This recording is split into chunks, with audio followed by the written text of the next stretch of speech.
پاکستانی عوام یہ سمجھتے ہیں کہ پاکستان میں 75 سالوں میں جو کچھ بھی ہوا اور جو کچھ ہو رہا ہے ان سب کا ذمہ دار ہماری اسٹیبلشمنٹ ہے اور خصوصاً آرمی ہے، کیونکہ ڈرائیونگ سیٹ پہ آرمی بیٹھی ہوئی ہے، اور پی ڈی ایم کی اور ہمارے سیاستدانوں کی وہ اوقات نہیں ہے، تو اس لیے عوام کے اور اسٹیبلشمنٹ کے اداروں کے مابین اور خصوصاً پاک آرمی اور عوام کے مابین فاصلے بڑھتے جا رہے ہیں، جو کہ انتہائی تشویشناک اور پاکستان کے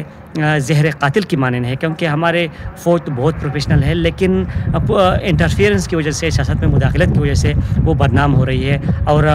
اس کا جو اصل نقصان ہے وہ پاکستان کا ہو رہا ہے۔ اس لیے اور 75 سالوں میں جو پاکستان میں جو لاوا پک رہا تھا بالآخر اس نے ویسے ہی پٹنا تھا اور وہ اب پٹ چکا ہے۔ اس لیے دانشمندی اور حب الوطنی کا تقاضا یہ ہے کہ پاکستان جو کہ اپنی تاریخ کے شدید ترین سیاسی بحران کا شکار ہے،